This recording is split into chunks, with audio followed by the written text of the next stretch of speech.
अस्सलाम वालेकुम, welcome back guys. आज के इस लेसन के अंदर हम सीखने वाले हैं एक स्पोकन इंग्लिश स्ट्रक्चर, जिसकी मदद से हम स्क्रीन पर लिखे हुए फ़िक्रात को इंग्लिश में बोल सकेंगे। सबसे पहले देख लेते हैं आज के फ़िक्रात। फ़िक्रात क्या हैं कि वहाँ जाइए तो सही, कुछ खाइए तो सही, थोड़ी देर आराम कीजिए तो सही। इस तरह के हमारे आज के इस लेसन में फ़िक्रात हैं। इनको हम कब बोलते हैं कि जब हमने किसी चीज़ पे थोड़ा-सा ज़ोर डालना होता है कि ये काम ज़रूर करें, ठीक है? कि वहाँ ज़रूर जाएँ, वहाँ जाइए तो सही, वहाँ ज़रूर जाएँ। जब हमने किसी भी चीज़ के ऊपर, किसी काम के ऊपर बहुत ज़्यादा ज़ोर डालकर बोलना होता है, तो उस वक़्त हम इस तरह के फ़िक्रात बोलते हैं। आज के इस लेसन में हम देखेंगे कि इनको हमने इंग्लिश में कैसे बोलना है। अब लेसन का आगाज़ करने से पहले अगर अभी तक आपने चैनल को नहीं सब्सक्राइब किया, तो चैनल को भी कर लें सब्सक्राइब ताकि हर आने वाला लेसन आपको भी मिलता रहे और आप लगातार हमारे साथ इंग्लिश सीखते रहें। हेलो गाइस, हम शुरू कर रहे हैं स्पोकन इंग्लिश कोर्स जिसके अंदर 1-to-1 क्लासेस हुआ करेंगी। फीमेल और किड्स के लिए फीमेल टीचर भी अवेलेबल है। जो भी आप में से ज्वाइन करना चाहता है वो दिए गए व्हाट्सएप नंबर पर मैसेज करके ज्वाइन कर सकता है। अब चलते हैं और आज के लेसन का आगाज़ करते हैं। सबसे पहले देख लेते हैं स्ट्रक्चर जो हमने आज के फ़िक्रात के लिए यूज़ करना है। स्ट्रक्चर क्या है कि सबसे पहले हमने लिखना करना है डू। सबसे पहले लिखना करना है डू, उसके बाद आ जाया करेगा वर्ब। वर्ब की फर्स्ट फॉर्म आया करेगी और फिर लास्ट पर ऑब्जेक्ट। फिर ऑब्जेक्ट आ जाया करेगा। अगर किसी सेंटेंस के अंदर ऑब्जेक्ट होगा तो उसे हम मेंशन कर दिया करेंगे, अदरवाइज़ वर्ब तक भी हमारा ये जो है ना सेंटेंस इतना सा कंप्लीट हो जाया करेगा। यहाँ पर हमने डू लगाया है वर्ब से पहले। डू वर्ब से पहले कब लगाना है? जब भी हमने वर्ब के यूपर थोड़ा ज़ोर डालना है कि ये काम लाज़मी करे, तो उस वक़्त हमने डू लगाना है। ये इस तरह के जो है ना सेंटेंसेस अक्सर आप यूट्यूब पर वीडियोज़ देखते हुए लाज़मी सुनते होंगे कि कोई भी वीडियो बनाने वाला बोल रहा होता है कि डू सब्सक्राइब माय चैनल, मतलब कि मेरे चैनल को लाज़मी सब्सक्राइब करें। तो उस वक़्त डू का इस्तेमाल किया जाता है। जब भी किसी काम को हमने थोड़ा ज़ोर से बोलना होता है, तो उस वक़्त हम डू का इस्तेमाल करते हैं। जैसे यहाँ पर हमारे पास पहला सेंटेंस है कि वहाँ जाइए तो सही, वहाँ जाइए तो सही। अब इसे इंग्लिश में कैसे बोलेंगे? सबसे पहले हमने डू लगा लिया। सबसे पहले डू लगा दिया, उसके बाद वर्ब। वर्ब क्या है? वहाँ जाइए तो सही, जाने की बात हो रही है तो वर्ब यहाँ पे क्या है? जाना, गो। डू गो वहाँ, देयर ये है ऑब्जेक्ट। डू गो देयर वहाँ जाइए तो सही, डू गो देयर वहाँ जाइए तो सही। इस तरह ये हमारा सेंटेंस जो है ये कंप्लीट हो जाता है। अगला सेंटेंस है कि इसे पढ़िए तो सही, इसे पढ़िए तो सही, डू रीड इट। सबसे पहले डू लगा लिया, उसके बाद वर्ब आ गया रीड। वर्ब की फर्स्ट फॉर्म है read. Do read it, do read it. इसे पढ़िए तो सही, मतलब कि इसे ज़रूर पढ़े, इसे लाज़मी पढ़े।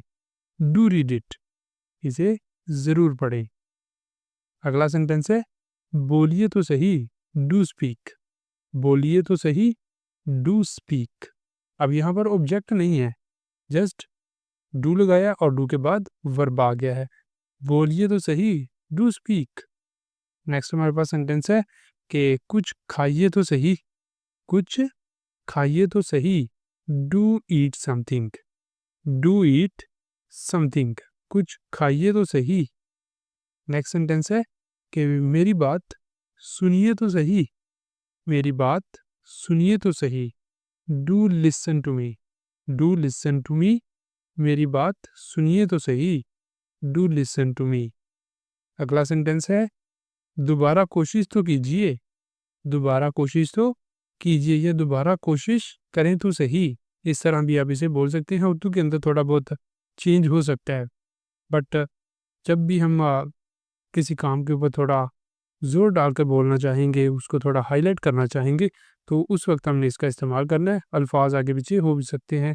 जैसे ये वाला सेंटेंस है कि दोबारा कोशिश तो कीजिए, मतलब कि हम दोबारा कोशिश करने पर थोड़ा ज़ोर डाल रहे हैं कि दोबारा कोशिश लाज़मी करें, दोबारा कोशिश तो करें, दोबारा ट्राई तो करें।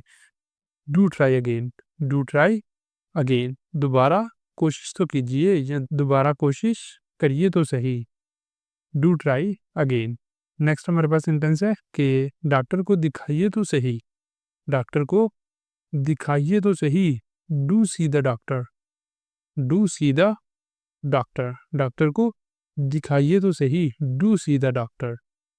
नेक्स्ट वन है कि मुझे माफ़ तो कीजिए, मुझे माफ़ तो कीजिए, do forgive me, do forgive me, मुझे माफ़ तो कीजिए, do forgive me. Next sentence है कि यहाँ रुकिए तो सही, यहाँ रुकिए तो सही, do stop hair, do stop hair, यहाँ रुकिए तो सही, उसे बुलाइए तो सही, डू कॉल हिम, उसे बुलाइए तो सही, डू कॉल हिम, उसे बुलाइए तो सही।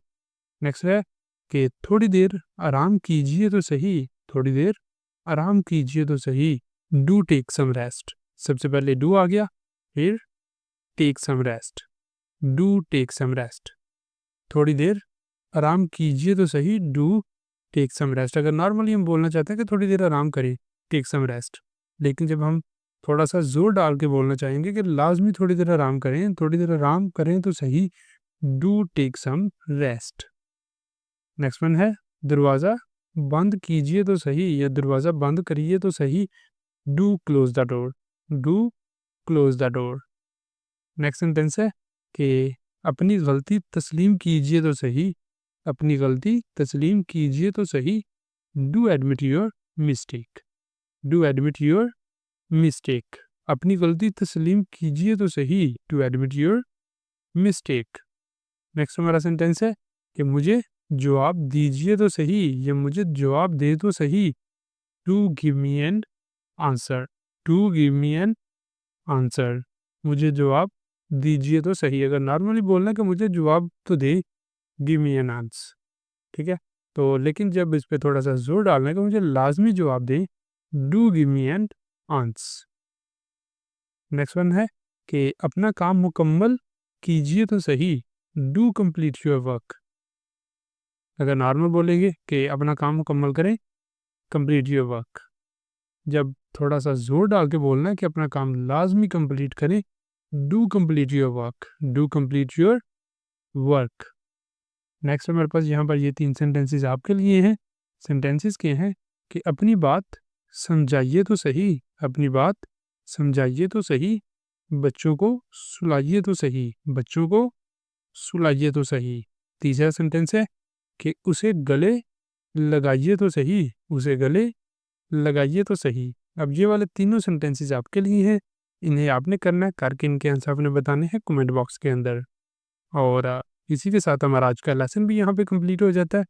अब अगर आपको वीडियो अच्छी लगी है, पसंद आई है, आपके लिए कुछ इन्फॉर्मेटिव साबित हुई है, तो वीडियो को लाजमी लाइक करें, शेयर करें और चैनल को भी कर लें सब्सक्राइब, ताकि हर आने वाला लेसन आपको भी मिलता रहे और आप लगातार हमारे साथ इंग्लिश सीखते रहें। जहाँ पे ही आज के इस लेसन का अख्ताम करते हैं, मिलेंगे सुबह नए लेसन के साथ। तब तक के लिए अल्लाह हाफिज़।